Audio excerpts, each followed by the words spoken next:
I'll return to the. Thank you for being here, and thank you, Chair. I'll return to the 8 batteries in the large-scale battery storage funding round from 2022. In February, you told me that you had put $176 million into it. None had completed construction at that time, and only 2 of the 8 were under construction. So can I now ask, have any completed construction, and what is the status of the others in the round of 8? Senator, they have progressed. I don't have the precise figures to hand unless my colleague finds a brief on that in the notes, and in which case, if we don't have that, I can provide that information on notice. But they're all progressing. Some of them have challenges around grid connection and various studies that have to be completed, so they're not all there yet, but I think the vast majority have reached their targets for the ARENA funding and would be either close to construction or close to financial decision. I would have thought with the Australian Renewable Energy Agency that you had, this would have been one of the biggest projects and most important aspects of what you do. Is that correct? Senator, it's important amongst many other important things that we work on. Okay. In December 2022, the portfolio cost of the 8 batteries was $2.7 billion. That increased to $3.1 billion, which is just a roughly 16% increase. What is the latest cost of the portfolio, the updated figure? Sorry, what are you talking about, Senator? The portfolio cost of the 8 batteries was 2.7. What's the latest cost? Senator, that information that you had or that was publicised would be the most up-to-date information that we've got. So the 3.1? Some of the batteries increased in capacity. So since we announced the program, the proponents who were developing those batteries actually increased the size of the batteries, given that the economics were improving and that they could get the job done and actually build more. So that capital cost increase would be in relation to an increase in the capacity of the batteries that are being developed. So we've gone above 2 gigawatts and 4.4 gigawatt hours. Senator, as I said, if you want precise information, I will get you that on notice. Okay, thank you. That'd be good. That seems like a hell of a lot of money for a bunch of batteries that only last 2 hours and lose 20 to 30% of the power to charge them. Wouldn't you think? Senator, that's not accurate. Could you tell me the accurate figures then, please? How much? So the batteries, the minimum size in that portfolio is a 2-hour battery. Some of them are 3, and I think one of them has gone to 4 hours. Again, I'll check that just to make sure. The batteries are playing a very important role. The project, as described by ARENA and the innovation that's in this portfolio, is around what's called grid-forming capabilities. So it's the ability for these batteries to essentially replace the very important system services that coal and gas-fired power stations provide. Stability of the grid? Stability of the grid, voltage, what we call frequency. Firming? No, well, I think firming would traditionally be thought of as providing the energy that's required to fill gaps. What these batteries are doing is providing power quality services. So firming would be about the quantum of energy, and power services, or these system security services, are about performing the functions, the very important electronic functions that the grid needs to remain stable and at the right frequency. So my understanding is that solar and wind are inherently asynchronous, inherently unstable, and therefore you need to provide an additional service so that the grid maintains stability. Well, again, that's not also strictly true, Senator. There is technology around solar and wind, the inverters, the technology that converts the DC electricity into AC, that can actually provide grid-forming capabilities as well. So the latest wind turbines coming out of Goldwind, for example, in China, have system security services built into those inverter technologies. It's not only the batteries that are advancing, it's actually the solar inverters and the wind technology inverters as well that's advancing to provide these services. Is that additional cost? Well, Senator, it may or may not be. It may be integrated into the technology that's put forward. So, okay, let's move on to the next one. On a very conservative cost of $4.5 million per megawatt installed and a capacity factor of 90%, a $3.1 billion coal-fired power station would produce 15 gigawatts of power, 15 gigawatt hours of data capacity versus just 4.4 gigawatt hours for the batteries. And unlike the batteries, the coal station actually generates power. It doesn't lose power on charging. Doesn't that seem like a much cheaper investment for Australians, just coal-fired power stations? Senator, you're fundamentally misunderstanding the different role that those coal-fired power stations that you mentioned, their role in the old world, and the role of these kinds of batteries in supplementing wind, solar, transmission system, demand flexibility. The new world we are well underway progressing into and entering requires a variety of technologies. These batteries provide a very specific set of technologies and services that, in combination with wind, solar, transmission and all the other things I mentioned, provides you with a system that is stable and can do the job. At inherently higher component costs. So there's a lot of confusion amongst constituents and amongst MPs and senators.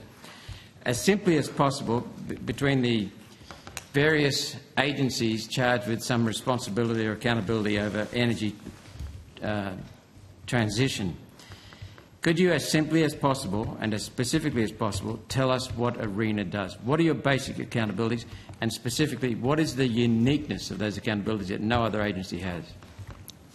Thanks, Senator. That's a good question. We are an agency that is specifically around to improve the competitiveness of renewable energy technologies, to increase the supply of renewable energy in Australia, to facilitate the achievement of Australia's greenhouse gas emissions reduction targets. Our functions include the provision of financial support in the form of grant support and the sharing of knowledge, which is very important to ensure that the money we spent is leveraged and available to more than just the proponent we fund, so that Australia's energy transition can happen in an accelerated and stable fashion. Thank you.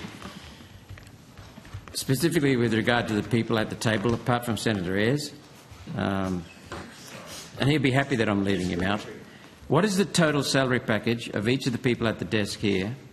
So I'll exempt anyone who's not a senior executive service level, but if you are executive level, I'll ask for the band you're in and the total remuneration package, including on costs. Senator Chris Farris, Chief Operating Officer at ARENA. I'm a Band 1 officer, seconded across from the department. I think I'm at Band 1.6. I don't have my salary figures off the top of my head, but they're actually in our annual report.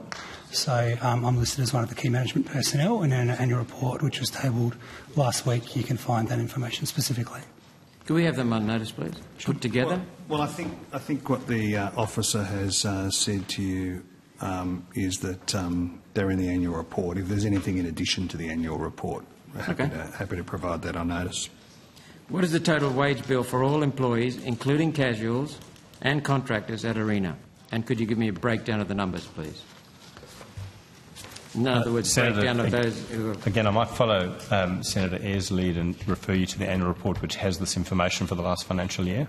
Numbers, breakdown into permanent employees, casual employees, contractors. Senator Roberts, maybe I could help you out here. If you were to grab a copy of that and have a look through, and then any further questions you could potentially put on notice, because there is a breakdown in their annual report. Okay, let's come back to... We'll do that. Future Made in Australia, Senator Ayres raised that. Senator Ayres, the number one cost category in manufacturing today around the world is no longer labour, it's electricity, with very few exceptions. China uses coal-fired power, sometimes including our coal, but produces almost 10 times our coal production. They have a production rate of 4.5 billion, heading for $5 billion a year. They produce coal and sell it. Sorry, they produce electricity and sell it for 8 cents a kilowatt hour, I'm told. Australia, 25 cents a kilowatt hour, thanks largely to the transition components. Why is labour so hostile for manufacturing? Because clearly net zero destroys manufacturing. You also said there's no risk. That's just a slogan. There's huge risk when you've gone from being the cheapest electricity provider in the world to amongst the most expensive. I don't know why you keep letting Australian workers down. Well, Senator Roberts, there's a series of propositions in that they're facts, Senator. that we could. Well, you assert that they're facts. You assert that they're facts. 8 cents a kilowatt hour versus 25 cents a kilowatt hour. Well, as I said, you assert that they are facts. It may come as news to you, but the economy in the People's Republic of China is structured a little bit differently to the Australian economy. 8 cents a kilowatt hour versus and 25 cents a kilowatt hour. There are some differences between our political and economic systems and the way that the government interacts with the electricity generation system, and indeed the way that industry works is different. Our job here in Australia, if we're acting in the national interest, is to secure Australia's position. What is very clear is that we have a series of forces acting upon our electricity system and our energy system more broadly. First of all, our ageing coal-fired generators, most of them announced their closure under the previous government. They are many of them. To replace them with new many of coal-fired power stations. them coming to the end of their operational life. Some of them been extended by state governments. The cheapest form of future energy for Australia is renewables and storage. That is Only how. if you emit That is. coal. Only if you emit coal, hydrogen, I did not interrupt you. I did not interrupt you. I interrupted Senator Cadell earlier when he was being obnoxious, but I didn't interrupt you.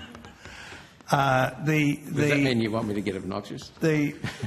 Well, I don't want to interrupt you, Senator Roberts. I don't like interrupting people. I don't like I was interrupting going to people. interrupt you both and say that we are coming very close to the lunch break. I'll ask you to wrap up, Senator Roberts. You've had 11 and a half minutes, just to be clear. Thank you very much. That was my last question. Fantastic. Well, do you feel like you